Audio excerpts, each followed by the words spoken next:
in a lot of situations, a lot of households, the mum makes plenty of sacrifices for their child. The father, most times, which is part of this podcast, we don't. Not all of us. There's some of us, and I'll commend a lot of people in the room, all right, without telling everybody's business, all right, but I can't sit there and say that's everybody that I know that will sit there and say to themselves, well, you know what, they make those sacrifices. They're saying, I live in a situation myself. I will only live a certain amount of.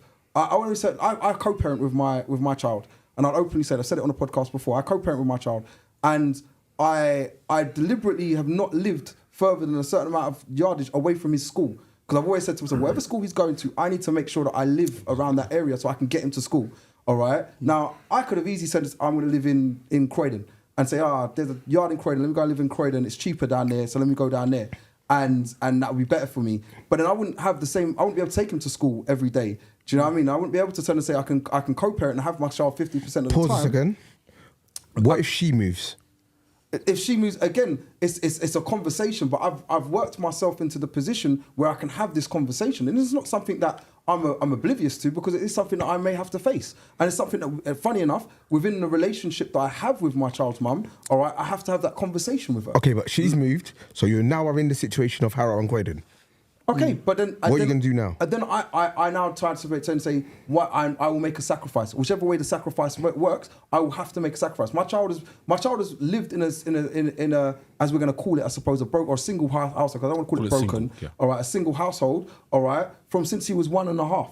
All right, he knows no different other than to be with his dad on half the week and his mum on the other half of the week. He knows that. That's his life. So when anyone turns and says to me, maybe him just being with his mum or maybe him just being with his dad would work better for the child, he doesn't know what it's like to just be with mum or just be with dad. His life works out to be... Pardon? Neither do you. I think Tongo's got a really good point, because... Nobody don't get it, is that... No, he's got a really good point, because if mum just turns around and says, well, I got family in Birmingham, just going to move there. So are you now leaving London and going to Birmingham? Do you know what the funniest thing is? At one point in life, and when he was very young, at the time when we broke up, 100% I would have done it. So would you do it now? Would I do it now? I would. My child's 10. All right. I now have to turn and sit there and say to myself, and the funniest thing is, it is a possibility on some of the things that I've spoken about. And this is me getting into my inner life, which I don't really like to discuss on the podcast. But it's like, he's going to secondary school soon, all right? His mum might move wherever she decides to move, all right? Now, she moves out somewhere far. We're choosing secondary schools, and she says it's down, and we're going to use Croydon, yeah. All right? It's down in Croydon. Mm. I live down these sides. I live down in East and North London. How am I now going to get from East and North London to Croydon at 9 o'clock in the morning? I ain't going to be able to do it. At what juncture do you jump in and say no? Do I say no to who? To her. To her. She says she's moving to Croydon or Birmingham. No, you're not. It's not my choice. She's not my woman. She's not my woman. What? Your child? No. Forget your woman. It's your child. Right. That part I can say no to, but I cannot say to her where she can, because if it can and can't go. You say no, but she's moving.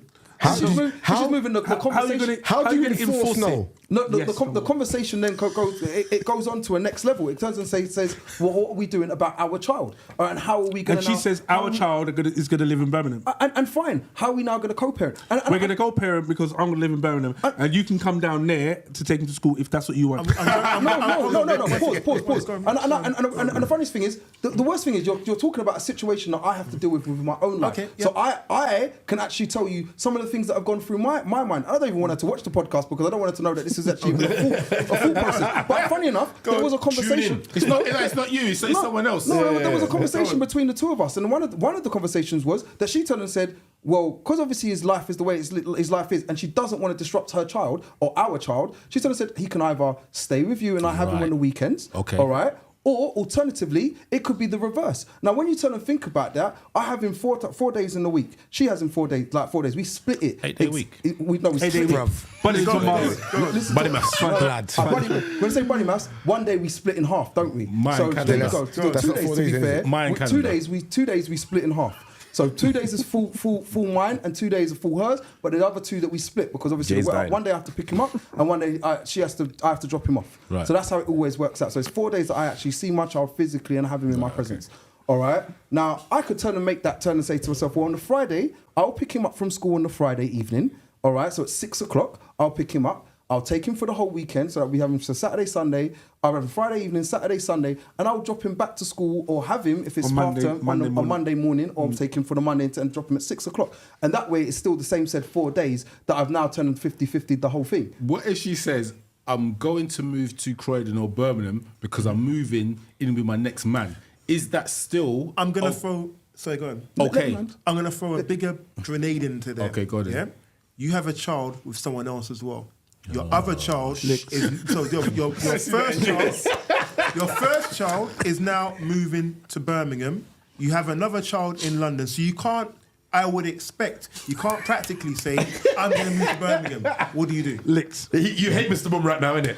Right now, you hate the Wileycat. He's trying it. He's trying it. But it's a facts of life, though. More importantly, you can't do this. No, hold on. No, hold on. Let me explain what I mean by that. Reality of the situation is you have broken up with your partner, so you are in a single parent household. We're not expecting that people are not going to meet new partners. We're not expecting that you may not then have more children. So if you have now got a child with two parents, with two mothers more like, what are you going to do? Because you can't throw yourself in one area. I'm going to do it to the mic, innit? Why you can't do it? Why you can't do it? He's African. You can't do it. All right. Sorry. No. It's because he plays Bashment. You know what? All the money in my pocket, if you can do it with your left hand. What's in your pocket? I ain't got no money in my pocket. But what it is, but I want to come back to the Tongo point. Yeah. When you turned around and said, no, this is quite a relevant point. And he was like, if she's going, she's going. she got a job up there. I'm going. Okay. So You know, you now, they give her a new mum died and left the house. She's moving to the house. she's going. So Fathers for justice. But what you're not realising, again, like I said at the very beginning, the funniest thing is, we say all of this, like I said, if this was, and guys that have actually grown up with single mothers in there, you know to yourself that your mum's made a million different sacrifices for you, all right? And as a mother, mothers make so many sacrifices all the time for their children, all right? Now, as a father, why am I now not sitting there saying, well, I'm going to make certain sacrifices for my child? Okay. I've got you. But on the point that he's making, you now have a new family to look after. So how are you going to practically make that sacrifice? Right, so you know what? You're asking. He asked a question. You asked a question. He asked a question. I don't know how many different questions you want me to sit there and Answer them all. Answer them all. All right. If you're going to sit there and say slightly on one other thing, and I haven't done it, but certain people, I start thinking that type of thing is a little bit irresponsible to now turn and say to yourself, do you know what? You're going to have multiple different children everywhere, all right, and not be able to turn and say, well, I've got a baby mum there, I've got a baby mum there, I've got a baby mum there. Did you say irresponsible? It's slightly irresponsible.